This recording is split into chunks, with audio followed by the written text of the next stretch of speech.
AKAPADers. We have a must watch, must appreciate, get in front of the TV, aka the movie screen right now movie.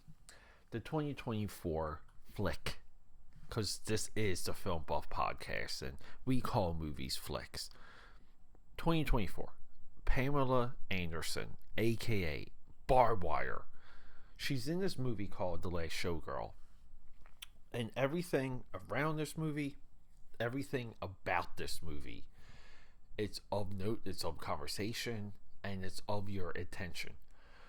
I've already done a few different intros for this episode because there's so much to talk about. I don't know, how to enter the conversation sometimes.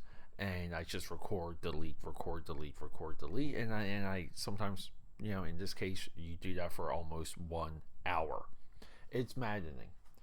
We have a great movie today. I want you to hang around. I want to talk to you about it.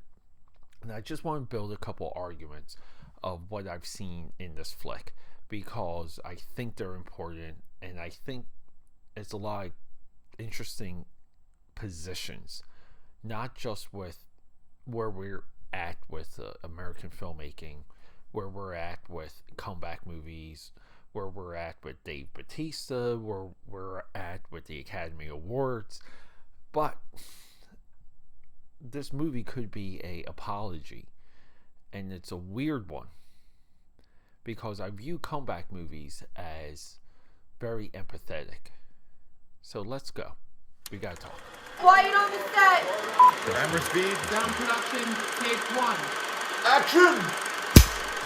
So, and we're just getting right into it. My AKAPADers, P-Ray DeLuca here, AKAPAD69. So, AKAPAD69, I believe only on Instagram. But guys, free way to support all of these amazing efforts, all these things that you see me do. Subscribe, support, leave a comment. Let me know you're out there. And yes, I am behind on comments and responses.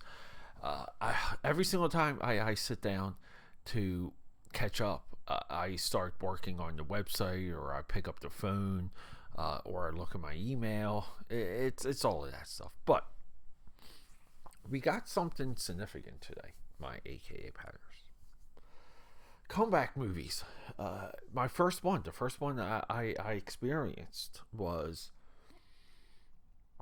Pulp Fiction, and it was so much fun just hearing Entertainment Weekly or Entertainment, reading a lot of the articles. But the thing that was repeated around Pulp Fiction at the time was the story of Quentin Tarantino getting in touch with John Travolta, how Quentin Tarantino was a deep fan of John Travolta, and he loved Blowout, the Brian De Palma movie, and he always saw Travolta as more of an actor than Vinnie Barbarino from Welcome Back, Kotter. And this type of movie store super geek working with his idol in a movie like Pulp Fiction changed Hollywood, and it forever stamped the idea of the comeback movie. And we later saw this with Burt Reynolds in Boogie Nights. The list goes on from that point. Well, one of the threads in that list, or landmarks or benchmarks in that list, it's this movie. The Last Showgirl is Pamela Anderson's comeback movie. Now, you can say, well, what is it really? Because it's not like Pam Anderson was a marquee movie star. That's why in the intro I call her Barbed Wire, to remind you guys the last time she got a big push. But it's a comeback movie in that this person is still there and they're still talented, and there was a lot of talent throughout the years wasted, and we know her just through Baywatch. And a lot of people I believe have unfairly compared this to The Substance. Demi Moore, the other comeback movie of this year, because it just deals with beauty, like and age slipping through our fingers and time marches on. To me, this movie is Gia Coppola's version of The Wrestler, Aaron Alfasowski, if I can ever say that guy's name. He has like an action movie coming out too, by the way. Just like a straight up normal action movie. I don't know what happened. I don't know what happened. I guess his wacky ideas ran into a wall, and he just has to do a couple studio movies. This is the world of women's position against The Wrestler, and The Wrestler too, like Oscar worthy. We can maybe say, potentially Mickey Rourke should have gotten the Oscar for that movie. So I'm watching this movie and I'm just thinking of The Wrestler, also a comeback movie, and I'm waiting for the narrative to kind of build in tragedy or build in like high drama. Because The Wrestler has a perfect ending where, the Ram, that's Mickey Rourke's character. We don't know if he dies of a heart attack at the end during a match or not. We kind of don't see it.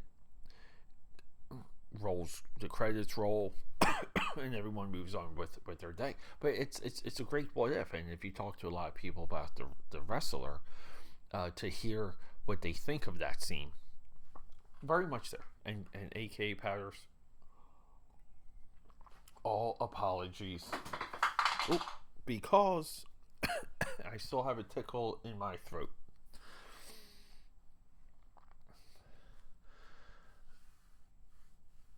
But what we get, what Gia Coppola does here, and I had to research the Coppola family. I realized I even know that Jason Schwartzman is connected, and I knew Nicolas Cage was, but the Coppolas really are the film dynasty of generations. So many films that they're all involved in. I also think it's ironic that The Last Showgirl is the Coppola movie we're discussing instead of Coppola's Francis's Megalopolis, which is only in some theaters right now. So I gotta deconstruct the way I see this movie as I'm watching it, because I'm unfairly comparing it to The Wrestler. But then I start thinking about Paul Verhoeven's Showgirls, to where this is almost a sequel to Showgirls.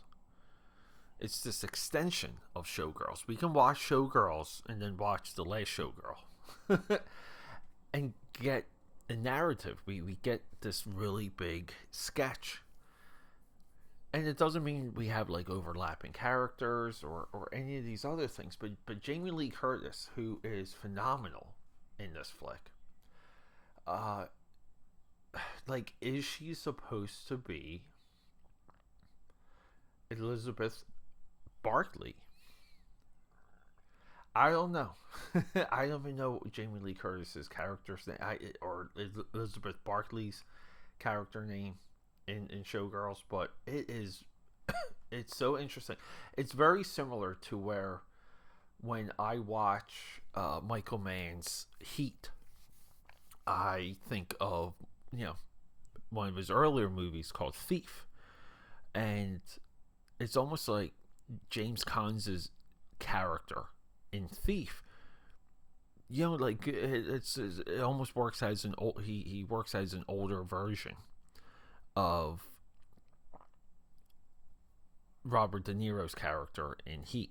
And the two movies are not connected, they're not related, but there's this connective thread. We can even say, just going down little bit of that Michael Mann rabbit hole, which is fantastic. Collateral, is Tom Cruise in Collateral connected to Heat? And it's really because his criminals, his guys, the way he portrays a criminal mind is so perfect, so elegant, exact, that you can clump these movies together. I mean, technically, you can even put Miami Vice in this Michael Mann criminal universe, and you see similarities of what some of the power roles are. But anyway, so yeah, Showgirls, potentially part 1 and part 2 is The Last Showgirl. So this movie doesn't end, a little bit of a spoiler, this movie does not end in anything tragic. It doesn't end with a big question. I applaud Gia Coppola, and I little bit of a correction. This movie is written by Kate Garston. She wrote the play that this is based on. I'm sorry. Previously, I said Gia Coppola wrote and directed this. But The Last Showgirl gives us an ending, and I'm so thankful for it. I'm a little bit exhausted. I'm a little bit tired of movies, filmmakers that don't know what to do, so they do the open-ended ending. I get frustrated. I get exhausted just thinking about it sometimes. But this movie is there. This movie has Oscar level performance from Pamela Anderson, and for whatever reason, she was cock-blocked. If you go through the adulation of this movie, I mean, it literally paraded around every single film festival, every single award, anything worldwide, and this movie was there. Nominated, win, nominated. It's insane. But the Academy says no. The Academy says no to Jamie Lee Curtis, who, as a supporting actress, you feel that character's pain. You feel that character, when we leave her in the movie, completely hopeless. But then, hopeful too, thanks to Pamela Anderson's scene with her. And then Pamela Anderson, she plays this broken mother that, again, you kind of I say this from time to time. You've seen this girl, you've met this girl. I know this girl. Just the way how her mind doesn't really stay on target sometimes, and everything's a overreaction. This is, I think, a part of the female perspective that we have in the filmmaking. It's easy for men, I think, to identify that type of behavior, but women know exactly what it is, and they can put it down on paper, they can put it on celluloid. And then we gotta talk about Dave Bautista. I had no idea he was in this, and I had no idea he had such a prominent role. He comes off so natural, and it's amazing when he's played against Pamela Anderson, because you're almost just oh my god, these two, right? Barbed Wire and the WWE guy, the world champion, by the way. But their dinner scene is one of the best scenes in the entire flick, maybe the best scene in the entire flick. So he's in 2024. He's literally credited in 4 movies. And then in 2025, he comes out with this movie, which I have queued up, by the way, called The Lost Lands, Paul W.S. Anderson.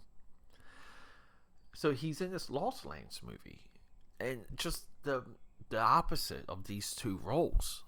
You're just man, he really has arrived. Bautista clearly is the actor's wrestler. So one of my last notes. Mickey Madison. This is who won the Academy Award for Best Actress. Her moment at the end of Anora really hits that movie home. Defines the character, and it puts the whole movie in perspective.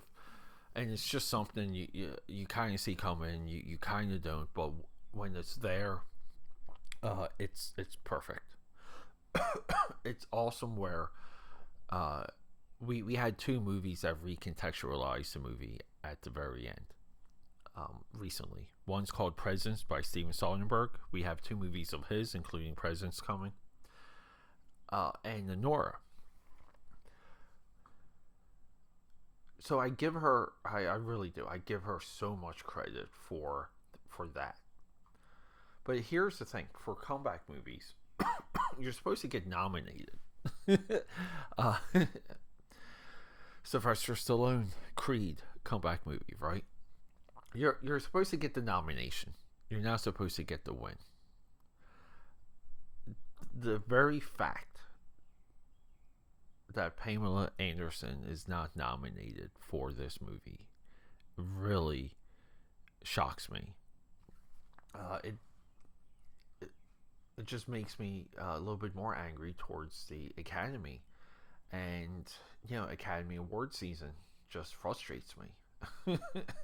Seeing the books in the bookstore, the advertisements, the poster, like in Philly, there's there's a lot of street level advertising, so you get those poster throw ups. I don't know, AKAPADers, but this movie's available right now on Hulu. I implore you to watch it.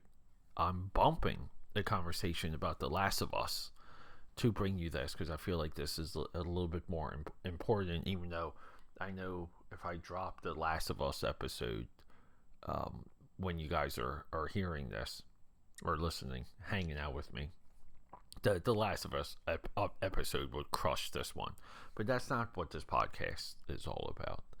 We're about critically watching movies, caring about movies, and maintaining a level of honest film criticism. So guys, I love you. Rock and roll. Okay, that's a wrap.